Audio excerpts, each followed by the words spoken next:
brand new DLC Pack 5 for Le Mans Ultimate is releasing shortly, and today we'll show you everything you need to know.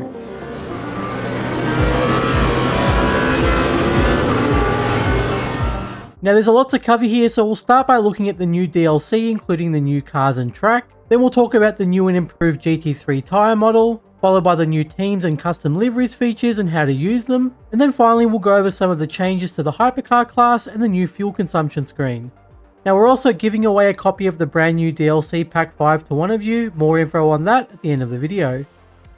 Now this new DLC pack includes two new LMGT3 cars, the Lamborghini Huracan Evo 2 and the Lexus RCF. It also includes the final track in the WEC 2024 season rotation, the Lusail International Circuit, which also comes with a shorter variation of the standard track layout. So now let's take a look at a lap at Lusail with each new car, starting with the Lamborghini Huracan Evo 2.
Now the Lamborghini was really enjoyable to drive. It's got a very responsive nature and rotates easily in most corners regardless of speed, and it seems to favour a more aggressive driving style where going on throttle to help the car rotate is beneficial. Sound wise it's also one of my favourites now, and we'll show you what it sounds like from the outside.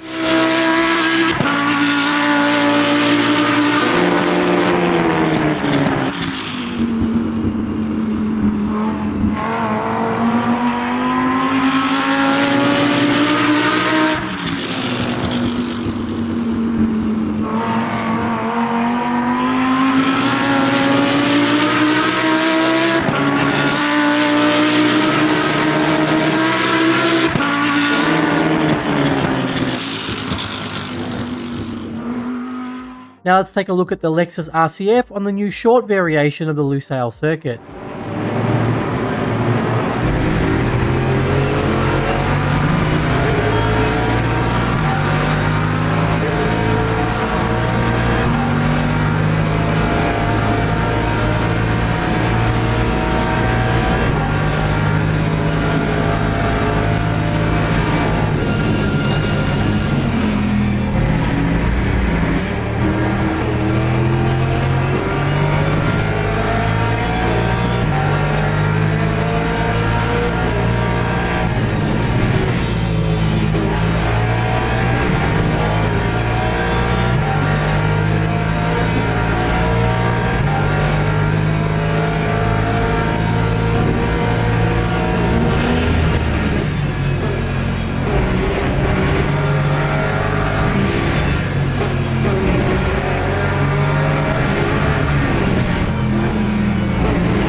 So for me, the Lexus is definitely the weaker of the two cars in this update. The car feels a little more sluggish in slow corners compared to the Lamborghini, and it seems to share similar characteristics as the Aston Martin and the Mustang. Now, if you've ever used the Lexus RCF in other simulators, then you'll be familiar with the fact that any kind of left turn becomes difficult due to its awkwardly placed A-pillar, which always seems to block all vision of the corner apex. It does, however, have quite a nice top speed and does come with a rather pleasing sound thanks to its naturally aspirated V8 engine.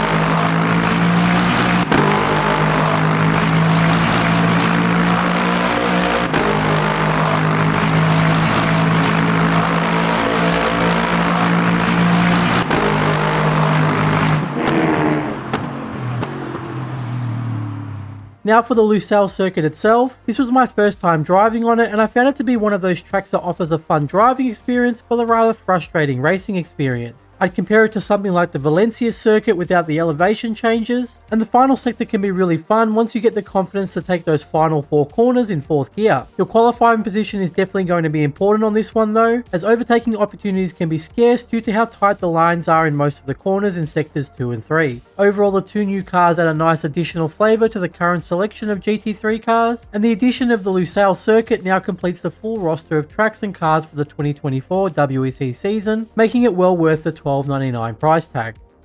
Now let's talk about the new and improved GT3 tyre model, and there's some significant changes here. The first thing you'll notice is that all of these cars now have a much better feeling on the front tyres. Where the previous model gave a feeling of understeer where it felt like you had to wait for the rear to rotate on corner entry, we now have a very responsive and pointy front end with a much faster corner entry phase. When entering a corner, the turn-in happens almost immediately on the front, and there's now a much stronger force feedback, especially in slow corners. Now this of course comes at the price of less grip on the rear, and what you'll find is that as you transition from the corner entry to the mid-corner, the rear of the car can kick out if you don't keep the car balanced. What this means is that you'll need to make sure you trail brake longer to keep the car balanced as you transition to the apex. And you'll need to be a lot smoother with your steering inputs, as turning the wheel too aggressively can lead to losing the rear. It's also a lot harder to catch oversteer now depending on your speed, with a loss of control at high speed almost guaranteed to end up in a spin. And once you do spin, you'll most likely need to take extra care of the tyres for the next few corners, as you're likely to encounter a severe loss of grip after the initial spin. Another positive note, however, is the abnormal heating of tyres when travelling in a straight line seems to have been fixed.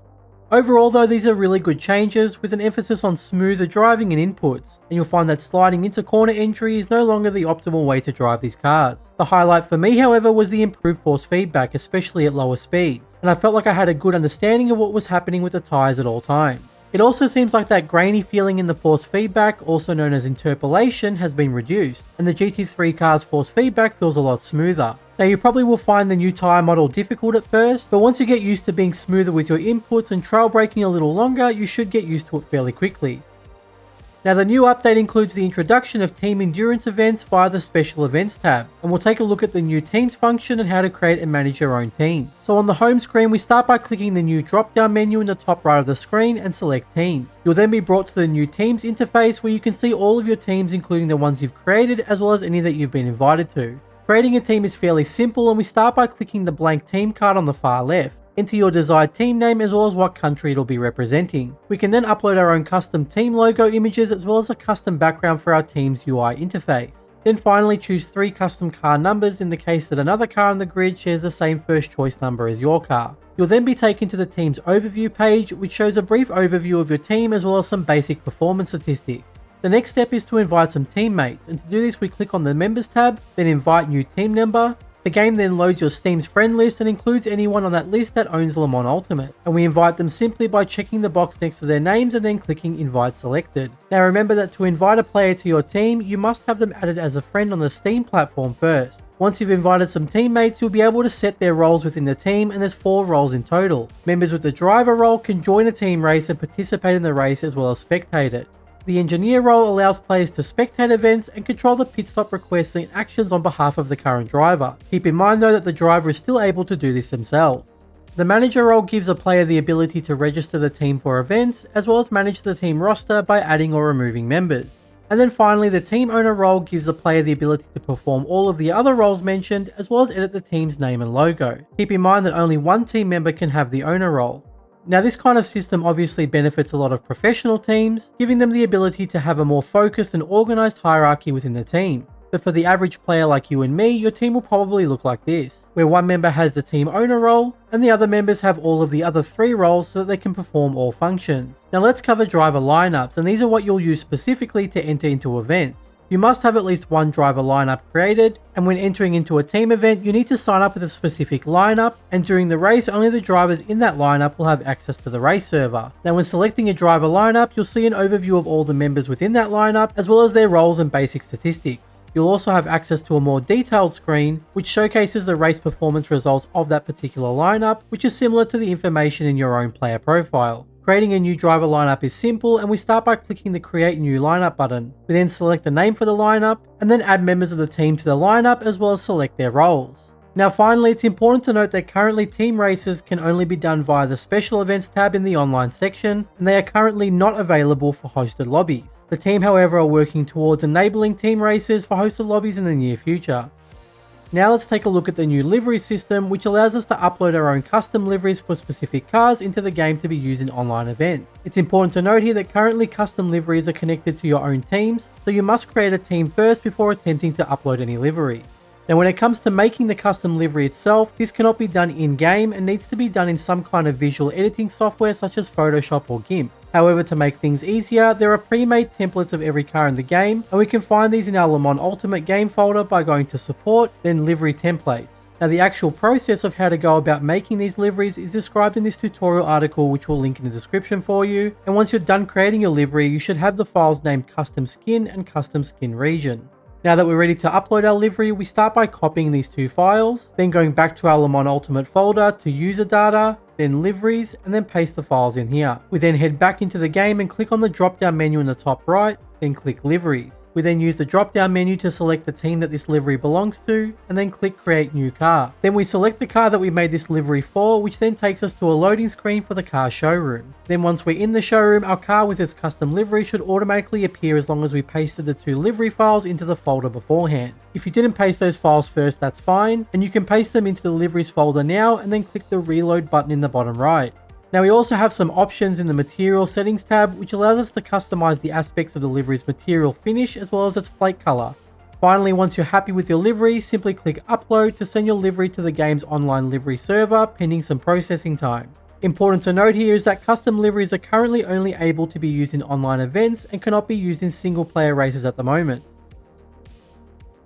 Now the update comes with a whole host of fixes and features, but there are 2 notable ones that we'll cover here, starting with the revised fuel tab in game. Taking a look at the fuel tab in the MFD, you'll see there's a lot more information now. Here you'll see 3 lines: our current lap target, the current estimate of how many laps we'll reach, and our consumption in our previous lap. Now currently our target says push because we haven't set a target amount of laps to extend our stint for, but then as we increase our save target, you'll see this change. Now the usage section of the target line is what we need to pay attention to, as this tells us what our virtual energy or fuel usage needs to be in order to reach our target. Now even if we do follow this guide, it doesn't necessarily guarantee that we'll reach our target amount of laps, and you can see here that a yellow sign appears next to the estimate to indicate there's a chance we might not reach our goal. Then if we push our save target up higher, it'll change to red, which means there's more or less no chance of reaching that amount of laps in one stint. The idea here is to start fuel saving as early as possible to reduce the chances of seeing a red or even a yellow sign to ensure that we reach our target goal. And this new fuel interface helps us figure this out a lot easier, and at least gives us the ability to see the likelihood of being able to reach a target lap if we decide to change it in the middle of a stint. And now finally, the Hypercar class has received another round of balance performance updates, with all of the LMDH Hypercars and the 2023 Peugeot receiving a buff in the form of weight reduction for all cars. And then finally we see the Ferrari receiving a much needed weight increase at all tracks. Now these changes should hopefully reduce the slight gap in performance between LMH and LMDH cars, which in turn leads to more diverse grids in multiplayer lobbies. So that was the new DLC and update for Le Mans Ultimate, and now we'll be giving away a copy of the new DLC Pack 5 to one lucky viewer. Now all you need to do to enter the draw is tell me what you're looking forward to the most in the newest Le Mans Ultimate update. Is it one of the new GT3 cars or the Lusail track, or are you just looking forward to making your own custom teams and liveries? Just leave your answer in the comment section below and we'll draw the winner at the end of the week. Now if you've got any other questions about the new Le Mans Ultimate DLC or the new update, then be sure to leave them in the comments. And as always, thanks for watching.